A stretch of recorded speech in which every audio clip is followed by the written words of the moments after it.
really quickly, before I show you more of the 1ACs that we have, who here has written a piece of evidence before?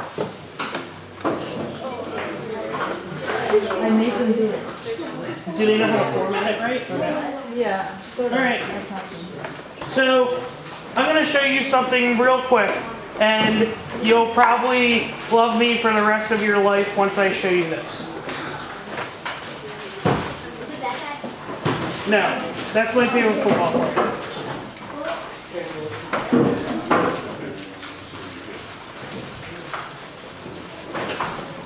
Alright. What's a topic for debate? How about University of Kentucky's Davis wins the championship? Alright? So when I format a piece of evidence, let's say I take the whole article, right? I'm going to copy it, and then I have my document open to paste it into, right? Do I just paste it in? Who thinks I should do that? I see a lot of you think this is a trick question, which it is. Watch this. If you go to home and go to paste, how many of you know what paste special is? If you go to paste special and put unformatted text, it puts it in the format it's supposed to be in. Do you see that?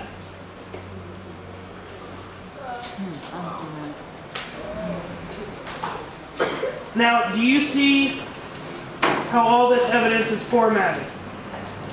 Does it look the same? Similar? So, eventually, I'm going to give you this, and it has special features built into it to make it so you can do evidence faster. So, for instance, if I highlight the whole thing, do you see how I would have to go through every one like that? I did that. That's what I do. Watch this. Ready? One button.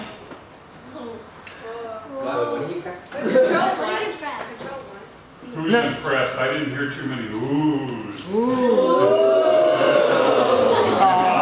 Now I'm getting mocked. So we'll teach you how to do this, but it makes your life a lot easier. Right? Go back to that original document, Scott. This one? No, the article that you got online.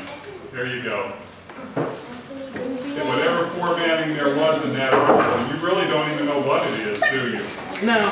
It makes no difference because you can convert whatever it is. Yep. So the other thing is, like, when you go to underline something, you have to go up here every time and drag your mouse and do that. So you can set it up so you can just do it with a click of a button, which makes it a lot easier.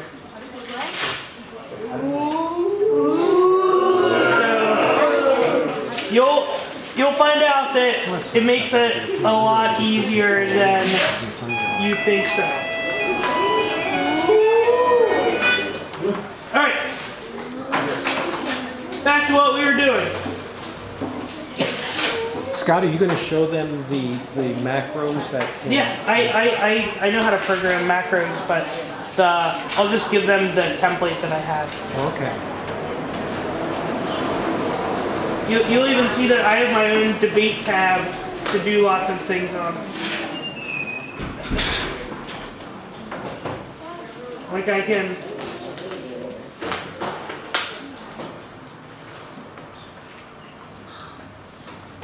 Interesting. I'll show you something better after we get done this that you'll like a lot more. If you're interested in winning. I don't know. Yes, Maybe you just want to lose every debate. All right, so we went over the first piece of evidence in here, right? Second piece of evidence talks about the Carrington event that I was talking about and why that solar storm in 2013 would be coming. Why do you think I need to say that a solar storm's coming in 2013? Yeah. Sure. Also, if it was coming in like 2025, do you think it would be that pressing of an issue? No, just forget about it for a couple of years. So you need evidence in this case to say that this event is coming soon. And then I have my next piece of evidence that talks about why a solar storm would be so bad. What happens if I just say a solar storm is coming and that's it?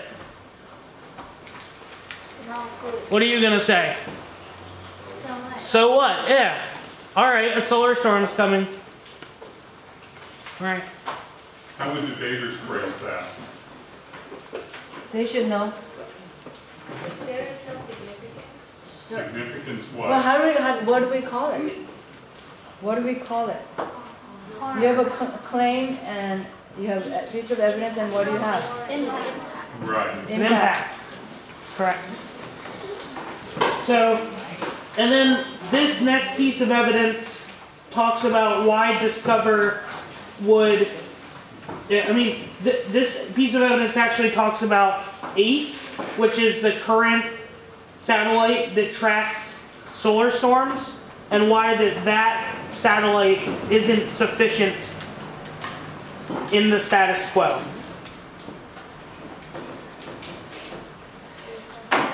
Right? So it sort of fails. And then ACE doesn't provide the early warning that's big enough to be able to shut down the grid. And this specifically says that we would need accurate forecasting to be able to sort of shore up, to be able to shut down the grid. And we couldn't do that with ACE currently. Yeah, Discover would be able to do this.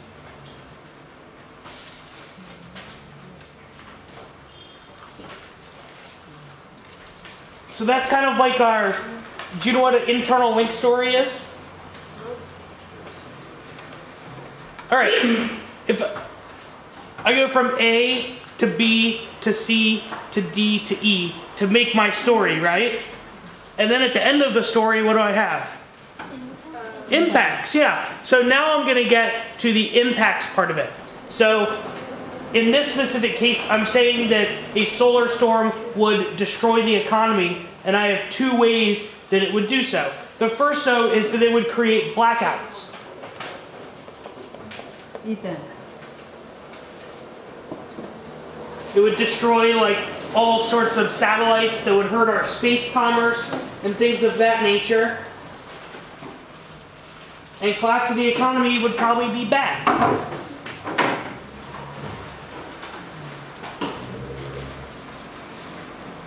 Does anyone agree? The economy's probably good. Maybe. Cameron, can you move your bag? And then this is sort of our impact.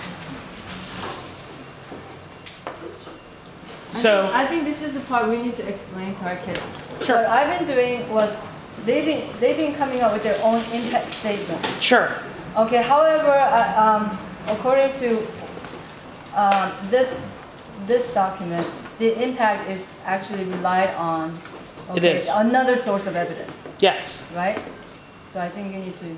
Sure. So instead of just saying like my impact is the economy and the economy collapsing would be bad, I have evidence from the Director of Cooperative Threat Reduction at the United States Department of Defense, and I would imagine that he's an economist and he explains in his own warrants why this would be bad.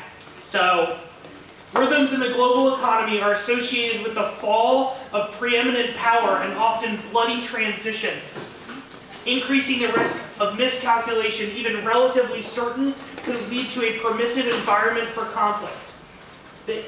The impact, the likelihood of conflict from major powers if expectations of future trade decline, the likelihood of conflict increases. Think this is pretty decent evidence? Yes. Yeah. It's probably one of the best pieces of economy evidence that's out there. Sure. Scott, can I just ask you a quick question? Is there a difference in the kind of evidence that would be used for an NFJL tournament or a high school one? Because this is like pretty advanced vocabulary for 6th graders, even Sure. 7th graders. The answer is probably not.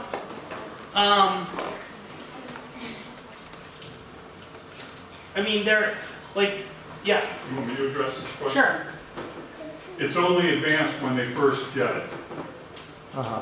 Once they read it, look at it in context, there's not a person in this room that can't come to understand it. But you're right, it is, I mean, we're talking college and, Right, and yeah. in some cases, master's degree level literature. Sure, okay? yeah. But there's not a concept here that's beyond the grasp. It's more of a teaching moment where, in some cases, they're going to have to ask some questions, and they're going to have to read the evidence and understand what it says. And many times, reading it in the whole article is useful. That way you get that context.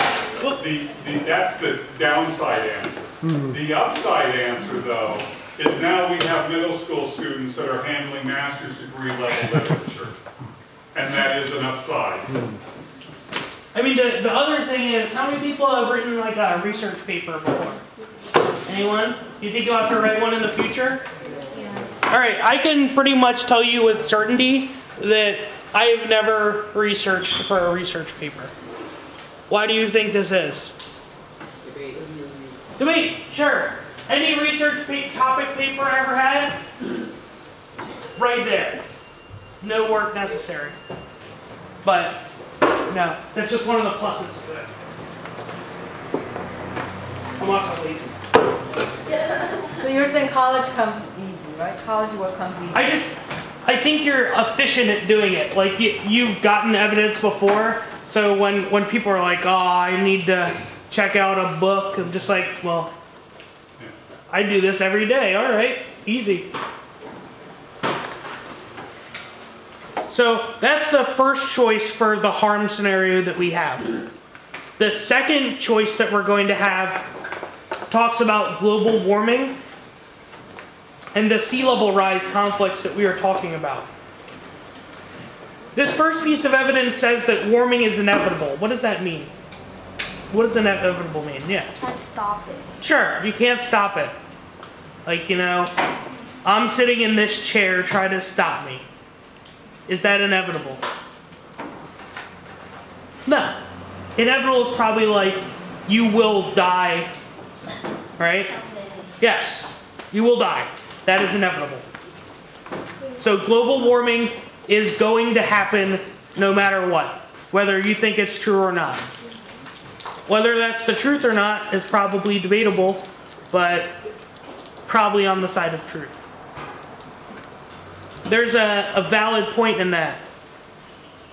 Do you think it's more strategic to read an argument that is more of the truth? Sure. Like, if I read my first harm scenario and say economic decline is bad, are you going to say it's good? Maybe. If I say nuclear war is bad, are you going to say it's good? All right. So warming is inevitable because of different things. And you'll get all this evidence so you can sort of read it and go to the articles and things like that. It's a long piece of evidence. Whoa. All right. Then we have a piece of tussing evidence that talks about why warming being inevitable would cause crisis. And did we go into this before? Did I kind of explain it with Scott and the evil people? All right. You'll notice when you can go through and read all of this as well. When you are at NJFLs, you're going to read the author's name and also their qualifications. You'll notice that for the purposes of this, I don't have that, so you'll have to go through.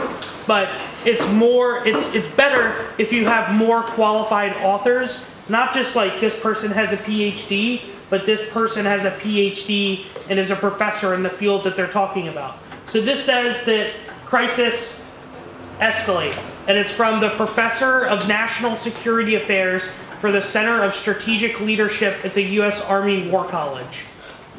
Qualified? Probably. And then it says, like I said earlier, that it allows the military to respond on the data that it gets from Discover to sort of solve these conflicts. And that's what the next piece of evidence says as well. Scott, when you're doing this, are you making a big differentiation between just global warming or climate change overall, including like droughts and flooding? Climate change. Yeah, okay. So then my next piece of evidence is going to say that the data that we get, that data in general is key or critical to stop these problems because it leads to climate knowledge. Is that sort of self-explanatory? All right.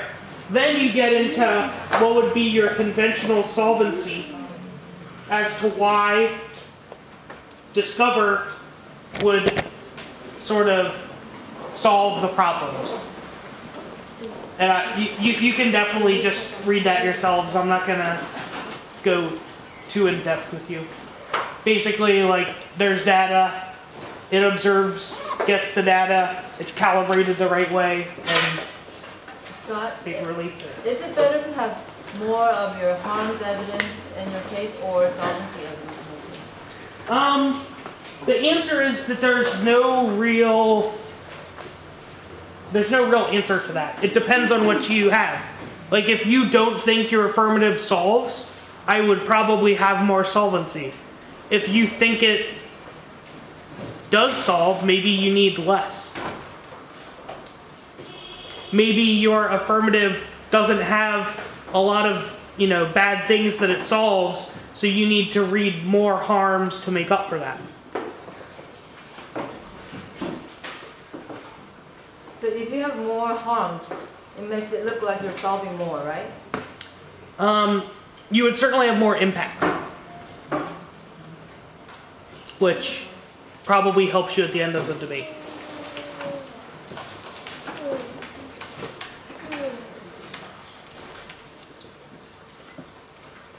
Just solvency evidence that you can read. This piece of evidence specifically talks about why it needs to be at the L1 point and why that using L1 observations of Earth to integrate data from multiple spaceborne platforms in a self-consistent global data. And that L1 data is useful for cross-calibrating observation and can fill in data gaps that you wouldn't have in other types of orbit, like if it was a polar elliptical orbit. Does anyone get the difference between orbits?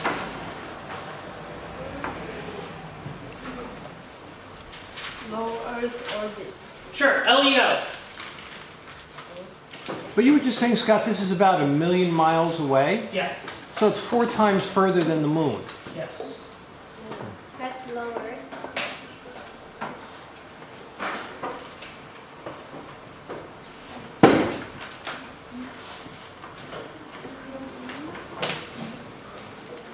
Yeah.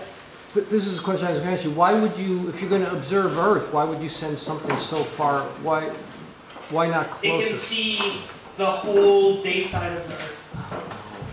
So if L1 is here, it'll go, yeah, it's not very accurate. But you have all sorts of orbits. Does that make sense? So maybe you have a low Earth orbit, right? Maybe you have geosynchronous.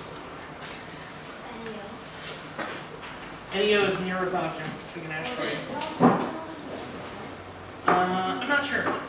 Then you have elliptical orbit. High Earth orbit. You have polar elliptical orbit.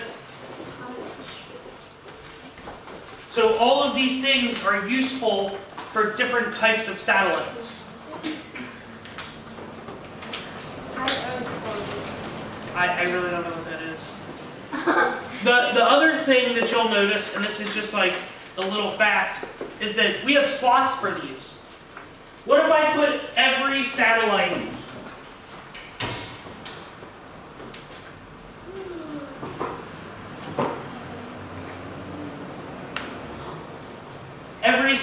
we have in this orbit? Yeah, they're gonna destroy each other. So we have slots allocated for how many can be in each orbit and where they are and so on in the orbit. Does that make sense?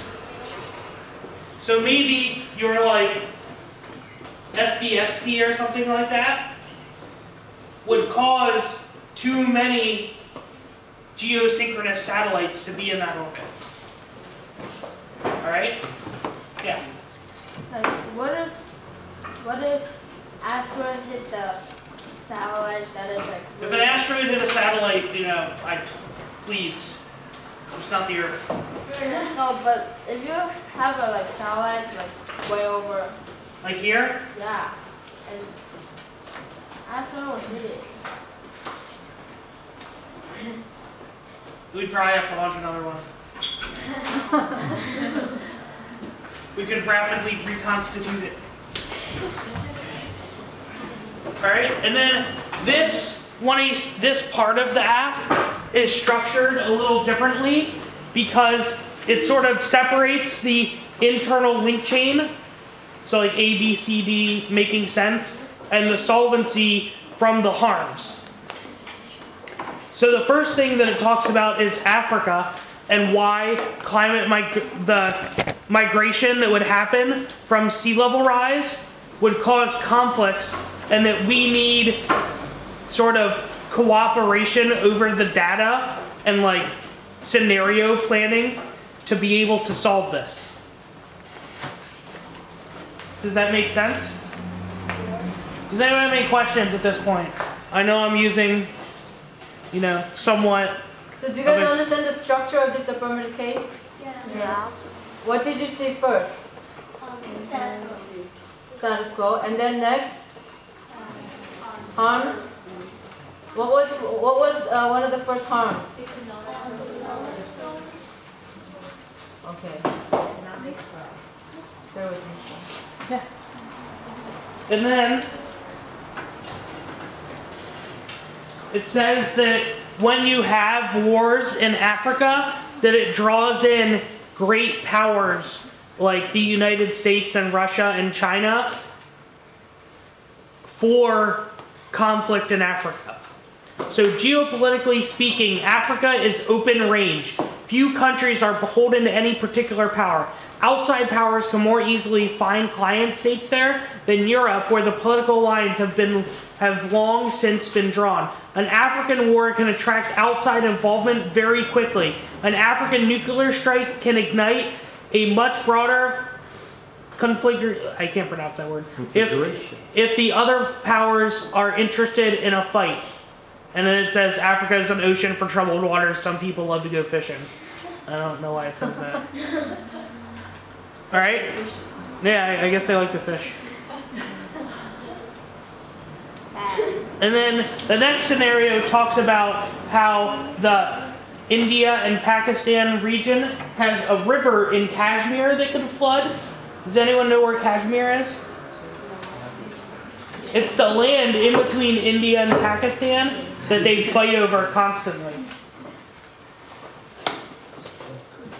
And it talks about why warming would escalate that because of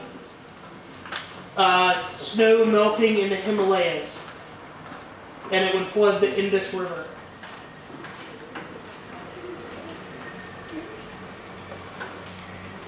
This is saying why the US military would be key.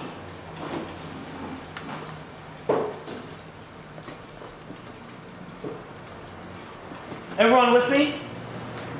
Yeah. Like, are you giving us these files? Yes.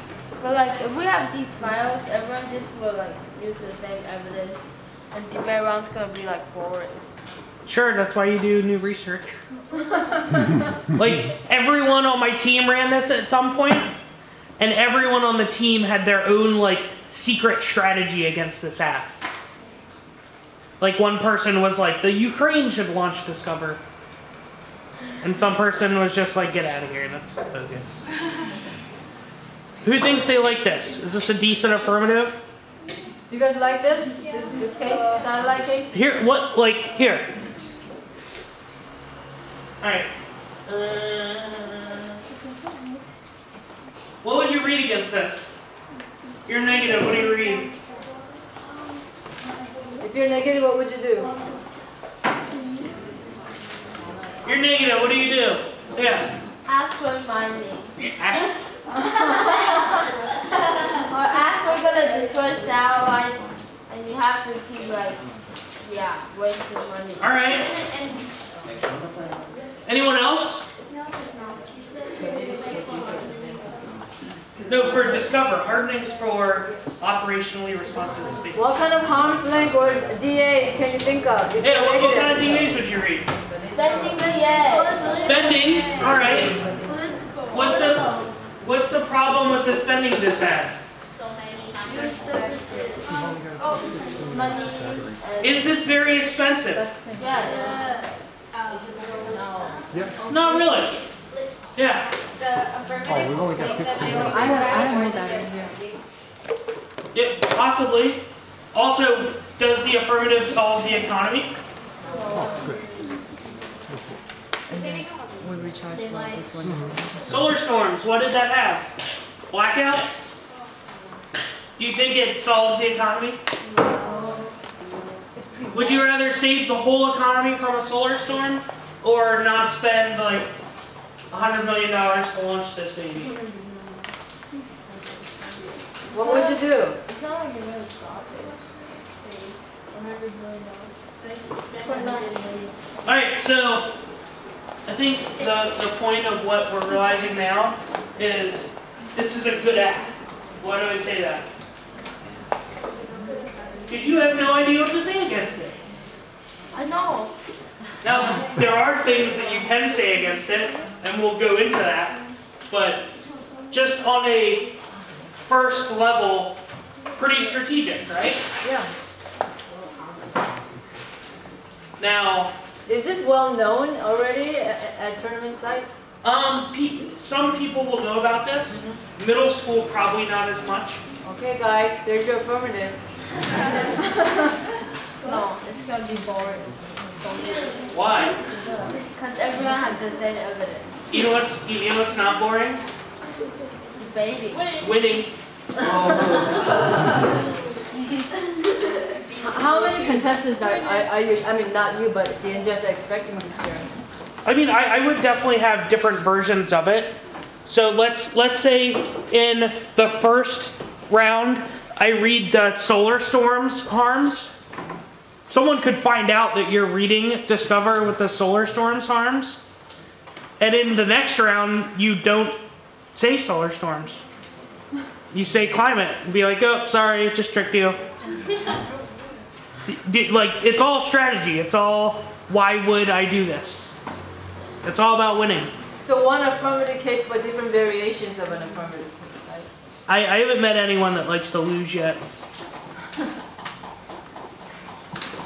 But there could be a first. All right. Any general questions since we're done that 1AC? All right. Oh, sorry. Are you going to teach us using the computer during the... Yes. I'm kind of wondering. To- For 8 minutes, you are scrolling the screen with speed reading, or just they doing the research? Do you mean like them debating off of the computer? Yeah. So, I'd say 2 or 3 years ago, most teams in the United States switched to debating without paper. So it's going to be a paperless debate now. I would say in middle school that the only debaters who will be paperless will be from 3 different schools. So everybody else will still... Everyone else will read off paper. The But you neat, just said they switched 3 years ago. the high schoolers. Oh, okay. The interesting thing is that each team of 2, if you're not listening, this is like very important. Each team of 2 carries 3 laptops total. Why do you think they do this? Yeah. So they can give one of the laptops to the opponents. Yes. One copy, one backup. So like what happens, you know, we're partners together, we each have our laptops out, you know. I've got my laptop. And then I start reading like blah blah blah blah blah blah. And we only have 2 computers. What happens? One crash. You're just like, all right, you know, you can't have any of my evidence. And like, do you think that's like legitimate? They'll take your. No, I would throw a fuss in the debate. I would be like, that is illegal. You should be arrested. The debate police should come and get you. All right. So you follow along on the laptop for what they're saying. Why might that even be so? And the other thing is that people who read off their laptops at NGFLs are going to be the people who probably read faster than they're used to. So you can follow along as they're going with the evidence that they're reading. Questions? Yeah. Well, like your 1XC has different versions, and what if the opponent did have an extra laptop that has your case on it, but you decided not to release some of it, but they can still see it? Or some evidence that... Yeah, you took the risk of doing that. Yeah. What is the public forum? It comes out May 1st. So if the other team also has a laptop, they have to look at 2 laptops. Normally they just flash it to each other's computers. Yeah. But isn't it like after I read this one piece of evidence, then I give it to my phone? No, you flash them on a flash drive, the whole Word document Yeah, that you're gonna read. Isn't that? But you're not supposed to read ahead. What if your one does? I mean, you probably can't catch them. Yeah, but then it'll give you like the same. Oh, I mean, like whatever. I'm gonna beat you anyway. Yeah. What if like when you give your opponent like a laptop and they delete your files? Oh, here. I'll show you something right now. You've seen 1AC, right? Look at this.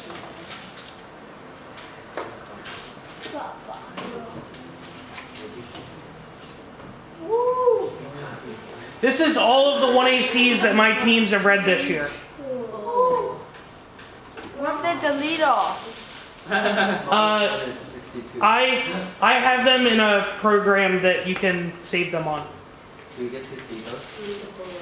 What if Yeah, they email okay. them to themselves? What? What if they email it? Yeah, Well, we'll go into this later, but or we've already talked about it a little bit. But the program called Dropbox is like my favorite internet technology that exists, because I can be in the United States and drag a 1AC into your Dropbox folder, into like the TDA affirmatives folder, and it'll pop up on your computer and it says, you know, Scott has added all of these files. And you'll see that on Dropbox, I have lots of different Dropboxes for different things. So for instance, this is our main folder for capital debate. And this is our evidence folder.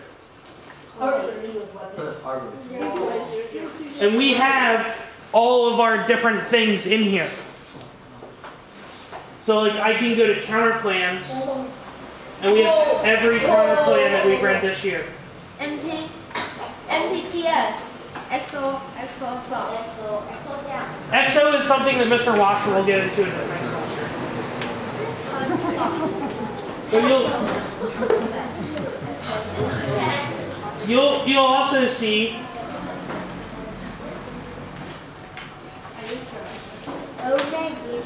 so, for instance, this is a separate Dropbox for my top team, like my best team, and they have not only specific case names to like asteroids and the moon and things like that. Every team that's competitive, they'll have a specific negative to. Yeah. It's like when you give them the laptop, they close the file and shut down the laptop and tell the judge that you guys are cheating because like you guys gave me like a shut down laptop. It happens. Really? I mean, I've probably judged 135 debates this year. This year. Since September. And I've probably seen that happen twice. I've also seen people not have like a podium to put their laptop on, so they put a chair on the desk, and halfway through the speech they'll have like some rhythm that they're doing with their hand, and the chair will fall off. And I've seen a laptop fall from about this high and just shatter all over the ground. And they lose. Then we call like timeout or something. I don't know. So here's what's going to be interesting. You can go on and see the results for past NJFLs, right? Yes, we did that. Okay, lots of teams that will compete at NJFLs will have high school teams. Like the Kincaid School, for instance. You'll see Kincaid Nag written right there. How do you think we found out about all of these cases? It's your competitors who were going against them. No. It's customary in the United States that once you read an argument, you put the citations to it on a Wikipedia page. So I'm going to show that to you right now. And this can be very useful in your preparation for NJFLs. Whoa. They were fighting. Mark. Oh, chat. So Mark said something. Yeah, I know that. Who's Mark? I actually don't know who Mark is. Mark says like. All right, so here's what I'm going to do. You're not remember. I'm going to go to policy debate. All right, you can follow along on the computer with me if you want. I'm going to go to policy debate. That's fine. You can just look on the here. And you can see teams sorted by alphabetical order of their school name. Every team in the United States. So, for instance, okay, how many people think that this is awesome now for preparing for NJFLs?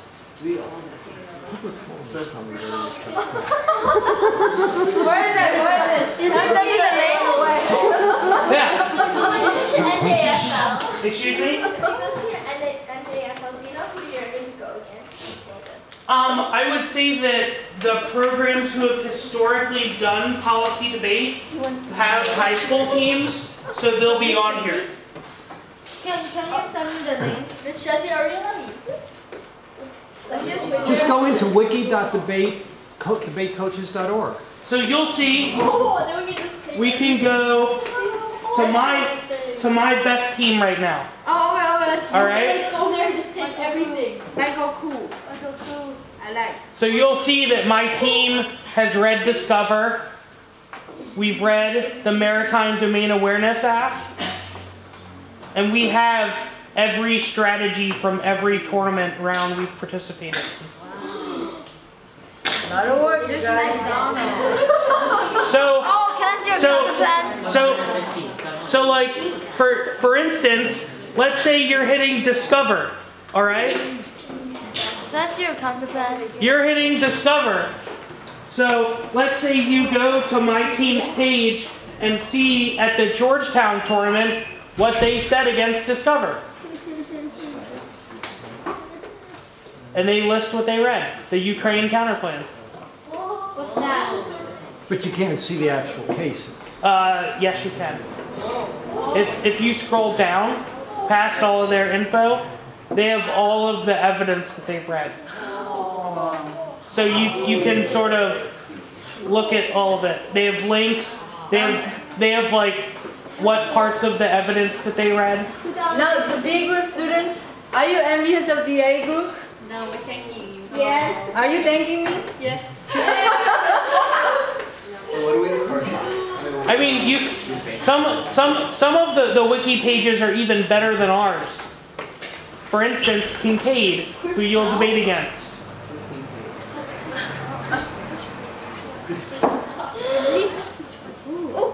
Logo? Tiger. No, that's an eagle. So they have 7 different wiki pages divided up into all the different arguments that they've read. So we can go to their negative and go to all the counterplans that they've read and what they've said in the 1NC Asteroid. and the 2NC for everything. So let's say they read the Russia counterplan against the asteroids app. You'll see what the text of the counterplan was and what cards that they read not only in the 1NC but in the 2NC for the Russia counterplan. Can you choose not to drop it? Not for NJFLs, you don't need to put it on here. So these are only for NHL high schools. This is for high schoolers. Wait, but then They have the same other high topic. schoolers see your strategy. So I'm gonna beat you anyway. But then technically they could be like account and delete all the information about Sorry, I can hear you. Can you make like a wiki account and delete all the information about you? No, don't do that. Can you? People like go through and put funny pictures on here, and I just delete them. Can you do that? No. Delete everything. Just like keep copy for yourself and delete all other things. You could. But do they know who deletes what? Yeah. The thing is, though, is that if people have read that argument in debate and put it up here, it encourages you to innovate and come up with something else.